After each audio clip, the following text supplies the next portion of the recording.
بسم اللہ الرحمن الرحیم۔ السلام علیکم ناظرین۔ جب حضرت ابراہیم علیہ السلام نے حضرت اسماعیل علیہ السلام کے ساتھ مل کر خانہ کعبہ کی تعمیر کی تو آپ کی تبلیغ سے قبائل جرہم و کتورہ نے دین ابراہیمی قبول کر لیا اور اللہ تعالیٰ کو ایک خدا مان لیا۔ حضرت ابراہیم علیہ السلام کے بعد حضرت اسماعیل علیہ السلام کے اثر سے بعد میں مکہ آباد ہونے والے بھی دین حنیف یعنی حضرت ابراہیم علیہ السلام کا دین قبول کرتے رہے۔ تب آل اسماعیل سمیت تمام قبائل مکہ صرف ایک واحد خدا کی عبادت کے قائل تھے اور خانہ کعبہ کا تقدس پوری طرح سے قائم تھا۔ لیکن جب حضرت اسماعیل علیہ السلام کی وفات کے بعد پھر کوئی نبی اہل مکہ کی رہنمائی کے لیے مبعوث نہ ہوا تو آہستہ آہستہ ان میں شرک و گمراہی پھیلنے لگی۔ جب مکہ پر قبیلہ ایاد و بنو خزاعہ یکے بعد دیگرے حملہ آور ہوئے تو بنو اسماعیل کے کئی قبائل کو مکہ چھوڑنا پڑا۔ تب یہ لوگ برکت کی غرض سے کعبہ کا ایک پتھر بھی اپنے ساتھ لے گئے۔ کعبہ سے نسبت کی وجہ سے وہ اس کی بہت تعظیم کرنے لگے۔ اس تعظیم کا اثر یہ ہوا کہ آہستہ آہستہ آنے والے وقت میں ان کی آل و اولاد نے خود اسی پتھر کو معبودی مجازی کا درجہ دے دیا۔ اس طرح ان میں شرک رائج ہونا شروع ہوا۔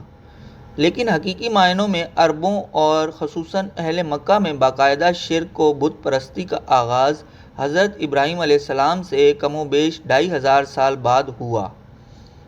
جب بنو خزاعہ نے مکہ پر قبضہ کیا، عربوں میں بت پرستی کا آغاز کرنے والا قبیلہ خزاعہ کا سردار عمرو بن لہی تھا۔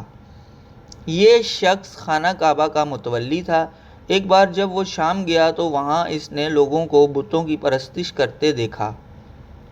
یہ کل 5 بت تھے جن کے نام ود، یغوث، سوا، یعوق اور نصر تھے۔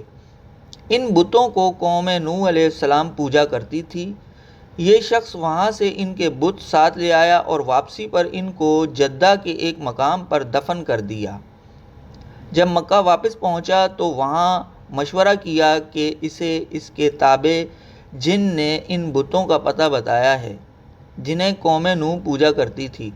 پھر وہ اہل مکہ کو جو پہلے ہی شرک و بت پرستی کی طرف راغب ہو چکے تھے ساتھ لے کر جدہ پہنچا اور وہاں سے وہ بت زمین کھود کر نکال لیے اور انہیں مکہ لا کر خانہ کعبہ میں رکھ دیا، جہاں تعظیم کے نام پر ان بتوں کی عبادت شروع ہو گئی اور ان بتوں کو مختلف خدائی صفات کا مالک تصور کیا جانے لگا۔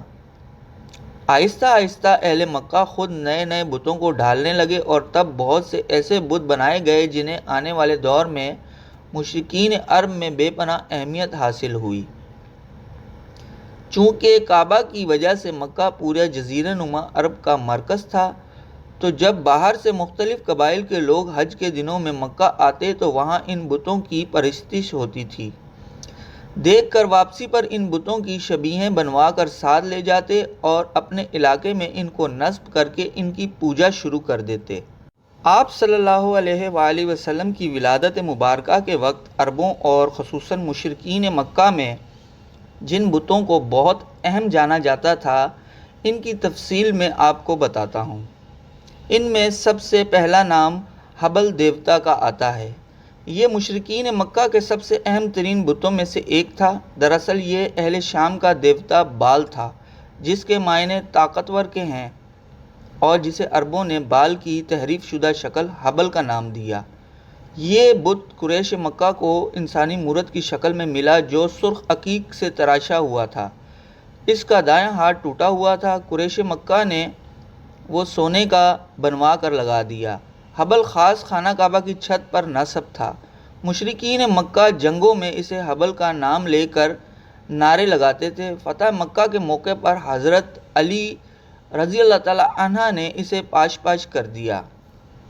دوسرے نمبر پر ان کا جو بہت مشہور بت تھا اس کا نام عزا تھا۔ عزا مکہ سے چند میل دور وادی نخلہ میں کیکر کے ایک درخت کے نیچے تھان تھا جہاں عزا کا بت نصب تھا، جبکہ خانہ کعبہ میں بھی عزا کا بت رکھا ہوا تھا جسے فتح مکہ کے وقت توڑا گیا۔ جبکہ وادی نخلا میں عزا کے اصل بت کو توڑنے کے لیے حضرت خالد بن ولید رضی اللہ تعالی عنہ کو بھیجا گیا۔ عزا کا بت مشرکین مکہ کے نزدیک سب سے عظیم ترین بت تھا۔ تیسرے نمبر پر ان کا بت لات آتا ہے۔ یہ طائف میں اس جگہ نصب تھا جہاں آج کل مسجد طائف کا بایاں مینار ہے۔ لات کے معنی ہیں ستو گھولنے والا۔ دراصل یہ ایک شخص تھا جو حاجیوں کو ستو گھول کر پلایا کرتا تھا۔ بعد میں عمرو بن لہی کے ایما پر اس کا بت بنا کر اس کی پوجا کی جانے لگی۔ قریش رات سونے سے پہلے عزا اور لات کی پوجا پاٹ کرتے تھے اور قسم بھی انہی دو بتوں کی کھایا کرتے تھے۔ نمبر 4 پر ان کا بت منات آتا ہے۔ یہ عرب کا سب سے قدیم ترین بت تھا جو مکہ اور مدینہ کے بیچ میں مشلل کے علاقے میں قدید کے مقام پر سمندر کے قریب نصب تھا۔ منات کی پوجا کا آغاز بھی عمرو بن لہی نے کیا۔ قبائل اوس و خزرج جب حج کر کے واپس مدینے کو روانہ ہوتے تو منات کے بت کے پاس ہی احرام اتارا کرتے تھے، جبکہ بنو ازد اور بنو غسان تو باقاعدہ اسی بت کا حج بھی کرتے تھے۔ اہل مدینہ کے نزدیک حج کی تکمیل تب تک نہ ہوتی تھی جب تک منات کی پوجا نہ کی جائے۔ اس بت کو بھی نبی کریم صلی اللہ علیہ وآلہ وسلم کے حکم پر فتح مکہ کے لیے جاتے ہوئے حضرت علی رضی اللہ تعالیٰ عنہ نے منہدم کر دیا۔ اس کے علاوہ ان کے 2 بت اور تھے جن میں ایک کا نام اصاف اور دوسری کا نام نائلہ تھا۔ یہ انسانی شکل کے بت تھے۔ دراصل ایک مرد اصاف اور عورت نائلہ کعبہ میں زنا کے مرتکب ہوئے اور جب لوگوں نے آ کر دیکھا تو وہ پتھر بن چکے تھے۔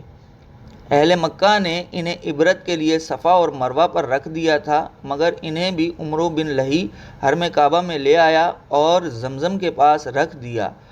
لوگ ان کا طواف بھی کرتے اور قربانیاں بھی کرتے تھے۔ اس کے علاوہ ان کا ایک اور بت تھا جس کا نام سوا تھا۔ یہ ان 5 بتوں میں شامل تھا جن کو قوم نوح پوجا کرتی تھی اور جنہیں عمرو بن لہی شام سے لایا تھا۔ باقی 4 بتوں میں نصر، ود، یعوق اور یغوث شامل ہیں۔ یہ بت عورت کی شکل میں تھے اور مدینہ منورہ کے قریب نصب تھے۔ اس کے بعد اس کا جو دوسرا بت ہے اس کا نام نصر ہے۔ یہ بت یمن میں حمیر کے علاقے میں نصب تھا۔ یہ گدھ کی شکل میں تھا اور اہل حمیر تب تک اس کی پوجا کرتے رہے جب تک انہوں نے یہودی مذہب اختیار نہ کر لیا۔ اس کے بعد ان کے دیوتا یعوق کی باری آتی ہے۔ یعوق کے معنی مصیبت روکنے والا ہے۔